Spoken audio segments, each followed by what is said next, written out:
வருடந்தோறும் வந்து வாழ்க்கை வசனத்தை கேட்கிறார்கள், வாழ்க்கை மாற்றம் இல்லையே, எண்ணமே சிந்தனைகளில் மாற்றம் இல்லையே. நமக்கு எது நடக்கவில்லை, சரீர பிரகாரமாய் உலக பிரகாரமான எது நமக்கு கிடைக்கவில்லை என்பதை ஆதங்கப்படுகிறோம். நான் கர்த்தருக்காய் செய்யவில்லை, கர்த்தருக்காய் ஈடுபடவில்லையே, கர்த்தரை பிரியப்படுத்தி வாழவில்லையே, கர்த்தருடைய இருதயத்தை நாம் சந்தோஷப்படுத்த முடியவில்லையே என்பதை குறித்து ஒரு துளி கண்ணீர் நம்முடைய கண்களிலிருந்து வடிந்திருக்கிறதா?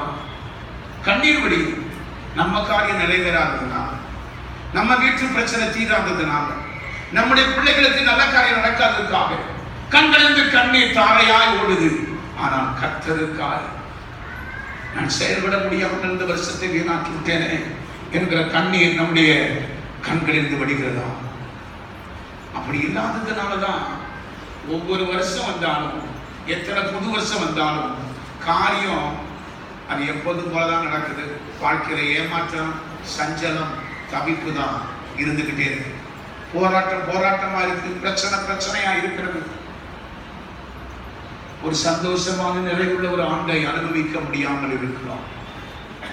வருஷத்தான் மாறுதையுடைய வாழ்க்கை மாற்றம் இல்லை.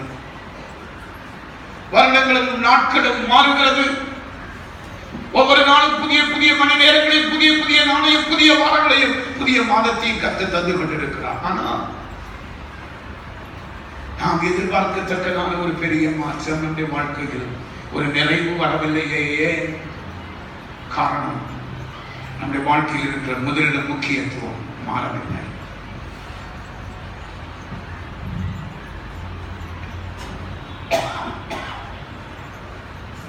ஒவ்வொரு புதிய ஆண்டையும் ஒரு புதியதோர் நம்பிக்கையோடும் ஒரு புதியதோர் வாக்குத்தத்தத்தோடும் ஆரம்பிக்கிறோம். ஆனால் வருட கடைசி வந்து அந்த வருஷத்தை திரும்பி பார்க்கும்போது விசேஷமான காரியம் எதுவுமே நம்முடைய வாழ்க்கையில் குறிப்பிடத்தக்கவைகள், நம்முடைய இருதயத்தை மகிழ்ச்சி ஆக்கக்கூடியவைகள், நம்முடைய வீட்டாரை சந்தோஷப்படுத்தக்கூடிய காரியங்கள் எதுவும் நடக்காததே எண்ணி துயரப்படுகிறோமே. அதுதானே இருக்கு வருஷ கடைசியா.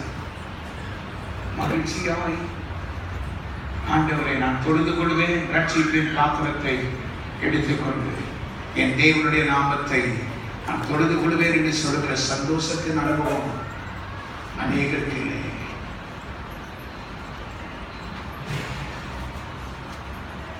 சில நாட்களில் புதிய ஆண்டுக்குள் 2016 அடியெடுத்து நாம் வைக்கப் போகிறோம்.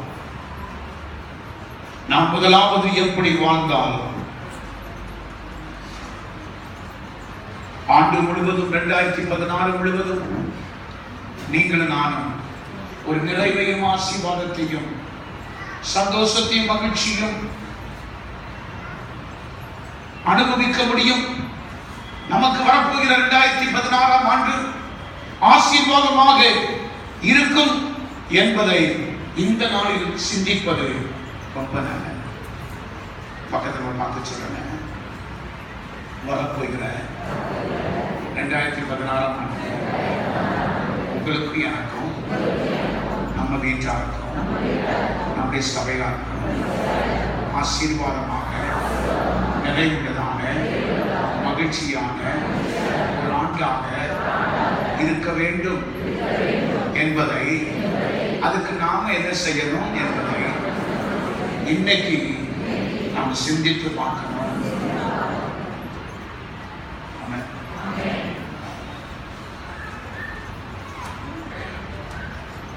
வருஷம் நடந்துகிட்டு ஒண்ணு நடக்காமலே போயிட்டு ஏமாற்றப்பட்டுக்கிட்டு எதிர்பார்த்து சம்பவிக்காம, நினைச்சது நடக்காம, நினைக்காததே நடந்து நாம் துக்கப்பட்டு அங்கவாய்ப்பதை விட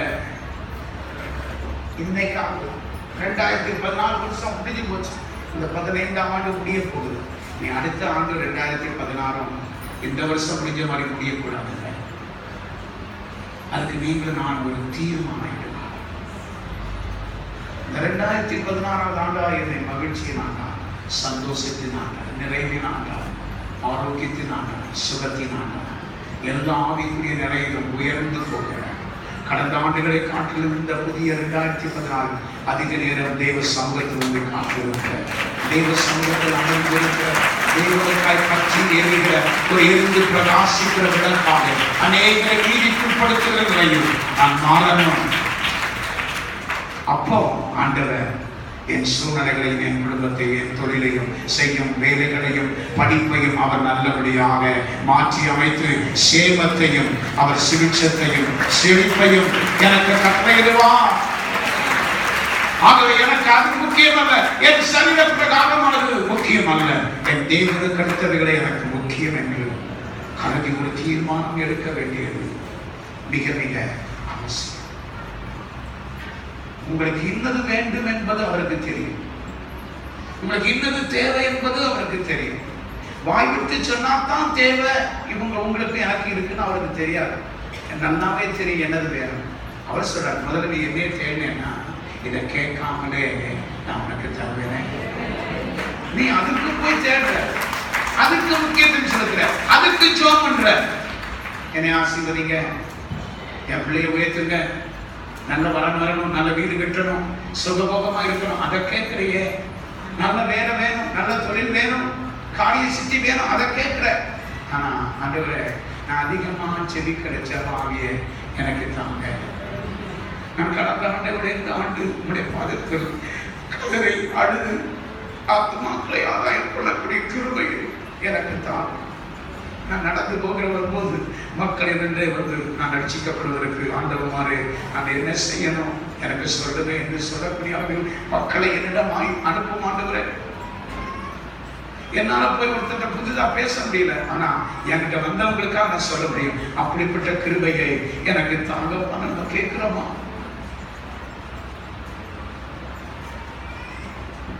ஆண்டவரே, என்னை நான் ஒரு காலத்துல கஷ்டப்பட்டு உழைச்சேன். எங்க வீட்டுல நல்ல சாப்பாடு இல்லை, ஆனா இன்னைக்கு ஒருத்தர் இல்லை. என் பிள்ளைகளும் வேலைக்கு வந்து வீட்டுல ஒரே வீட்டுல 2 பேர் 3 பேர் 4 பேர் வேலை செய்கிறோம், சம்பாதிக்கிறோம். ஆனா இவ்வளவு சம்பாத்தியம் வந்திருக்கேன். நான் உங்களுக்கு சந்தோஷமா மனதார தாராளமா கொடுக்கணுங்கிற விருப்பம் வந்திருக்கா? அல்லது ஒவ்வொரு வாரமும் கொடுக்கணும், ஒவ்வொரு மாசமும் கொடுக்கனாலே மனம் கசந்து நான் கொடுத்துட்டு இருக்கிறேன். நான் கொடுக்கிறது, நீ கொடுத்தது 9 நீ வச்சுக்கோங்கிறேன். 9 உனக்கும், உன் மனைவிக்கும், உன் பிள்ளைக்கும், உன் புருஷனுக்கும், உன்னுடைய வீட்டாருக்கு நீ வச்சுக்கள். ஒரு பங்கு மட்டும் வஞ்சியாமல் எனக்கு கொடுங்க. அதுல நம்ம உண்மையா இருக்கிறோமா? ஆண்டவரே, நான் ரொம்ப கோபப்படுறேன். அந்த கோபம் தனியா மாறுவேன். என்னைக்காவது அதுக்கு சோன்றமா? நான் பரிசுத்தமா வாழணும். நான் உமக்கு பிரியமாய் வாழல. என்னுடைய அந்தரங்க ஜீவியம் சரியில்லை. ஆண்டவரே, என்னை மாற்றுங்கப்பா. நான் இந்த பாவங்கள், இந்த விதமான கிரியைகளை விடணும்னு நினைக்கிறேன், ஆனா என்னால விட முடியல. நான் எப்போதும் அதை செய்துக்கிட்டே இருக்கேன். வருஷம் மாறிக்கிட்டே போகுது, புது வருஷம் வருது போகுது, ஆனா என்னில் மாற்றம் இல்லையே. என்னை மாற்றுங்கப்பா, என்னை புதிதாக்குங்கப்பா, என்னை மறுபமாக்குங்க. கேட்கிறோமா? கேட்டுட்டு அப்படியே விட்டுடுறோம். ஆனா சரீர பிரகாரமான குடும்பத்தின் தேவைகள் வரும்போது மறுபடியும் ஆண்டவரை போய் சொல்லிக்கிட்டே இருக்கோம், கேட்டுக்கிட்டே இருக்கோம், கிடைக்கும் வர.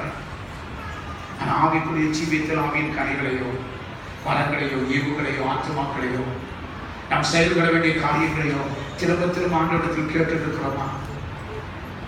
வெள்ளிக்கிழமை ஜெபத்துக்கு வரும்போது, ஞாயிற்றுக்கிழமை ஜெபத்துக்கு வரும் பொழுது சொல்ற குறிப்புக்காக ஜோனி விட்டுறோம். அதுக்கப்புறம் அது நடந்துச்சா நடக்கலையா அதை பற்றி கவலை கிடையாது.